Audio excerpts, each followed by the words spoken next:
what Bo Burton did at the foul lane, posing there a little bit. He wanted him settling himself down a little bit because he had a tendency to run the strike out. He was getting a little off balance, early, holding on the ball too long. So he wanted to stay there and pose a little bit, settle himself down, get back in his game. All right.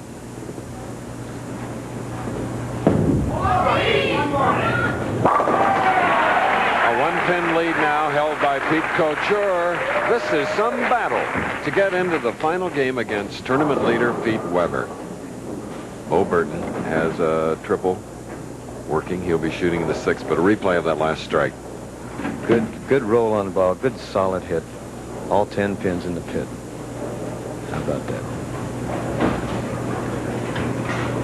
As soon as he got that strike, he looked right back at Bo that time, Chris, and gave him that psych job again. All right, now Bo can regain the lead with a strike here. 6th frame, semifinal game.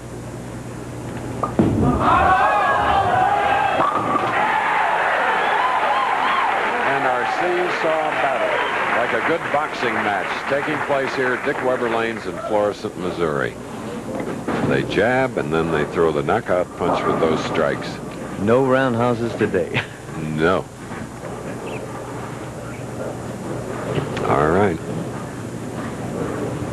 Bob Rosberg Jr. is our producer today. Spent 10 years of his life growing up here in St. Louis, a graduate of St. Louis University, so we have a lot of St. Louis going for us on the telecast, including this man, the tournament leader, Pete Weber, as well. And let's say hello to Mr. Rosberg, too.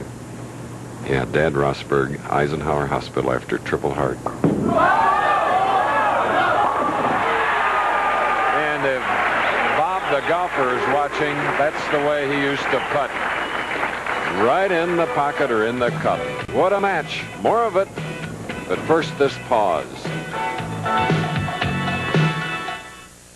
As a relief pitcher, everybody thought I had it easy.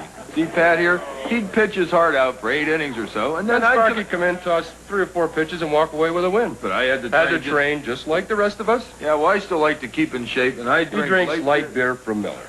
See, light's Less filling. and light Really tastes great. Will you just let me finish? Why? You never let me finish. Nelson Burton Jr. Chris, this man has enough experience behind him that he doesn't get psyched out. He doesn't get shook by the other guy striking so much. He knows his job, and he knows how he's supposed to do it, and he does it well. The Olympic Games exclusively here on ABC will follow our telecast from Florissant, Missouri. And if there were Olympics of bowling, you're seeing it right here. Believe me, you will never see better pocket hits or better bowlers. We're live.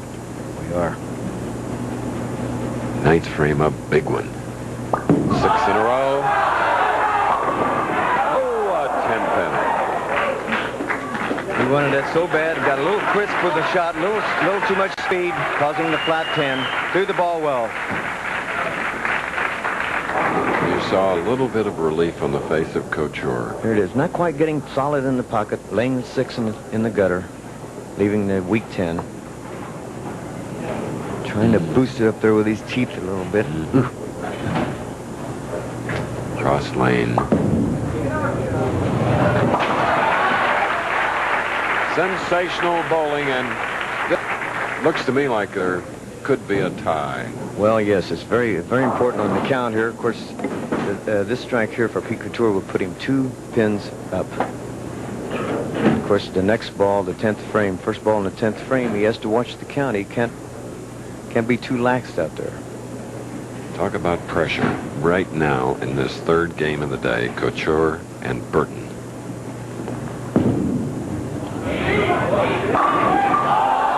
Look at that.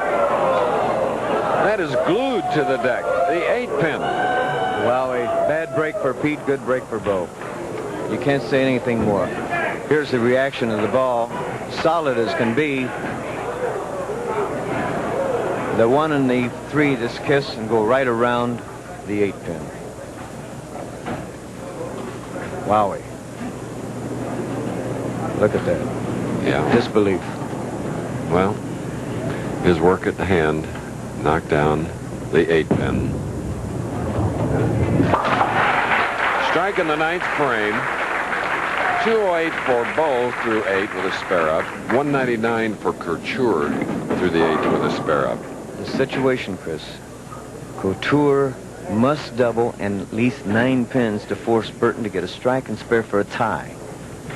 If he goes all the way, this would force Burton to get 2 strikes in the 10th frame. There's Hall of Famer Harry Smith. Acting tournament director as Harry Golden is recuperating from heart surgery. Wish him well. He'll be back. And asked for a re-rack, and he gets it. They're allowed 3. Now they look closely again, Dick. And the bowler is calling the pin that are off. Whether Harry will grant him or not, yes, he does grant the re-rack because the bowler will call the pin that's off. And if the tournament director agrees, he gets his re-rack. There's Joe Antonora, wonderful commissioner of the PBA. Quality. Oh, yes. Gentleman Joe. All right, again, Pete knows his work cut out for him. He needs this first strike to force Burton to spare to mark. Second strike to force Burton to strike and spare with him.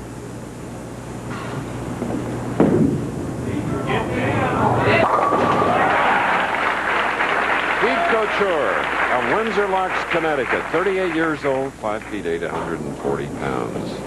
He won last year's Kessler Open in San Jose, beating Marshall Holman. 5 championships. You know, his father, Al, has his name in the Guinness Book of World Records, Dick, for the fastest knockout in boxing when he KO'd his opponent in 10.5 seconds. He must have leaped at his opponent. Yeah. Pete Couture needs this strike to force Bo to get the first one in the 10th. So in the next game, they'll be bowling for $31,000. The loser of this match, $7,500. That has not been decided. This is tension.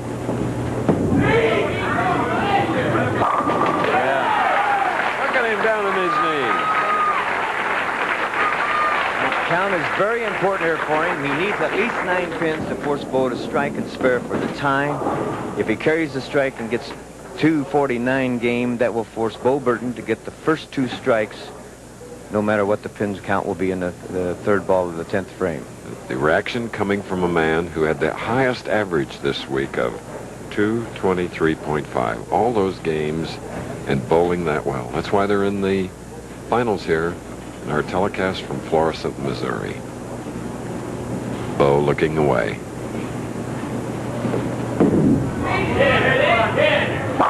Oh, talk about turning the screws, applying the pressure. 249 for Pete Couture. 9 strikes. Beautiful shot game. Bo knows his work. Needs the first 2 strikes and 2 pins to win.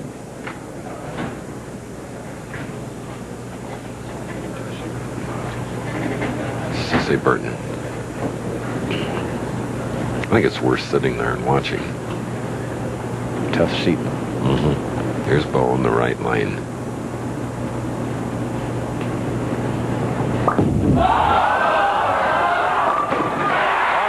There's one.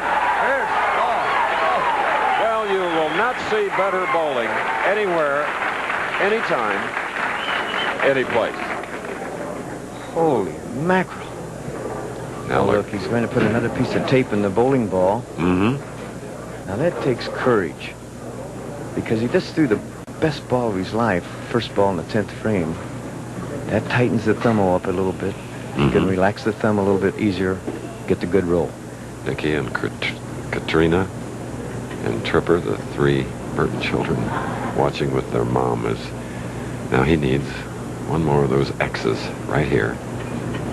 Whew. I don't know.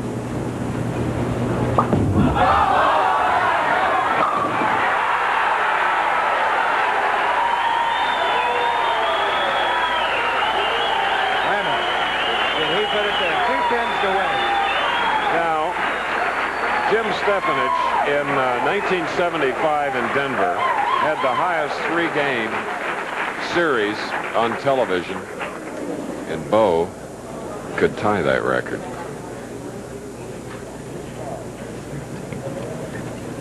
$8.15 was the total. $2.57 to Pete Couture's $2.49.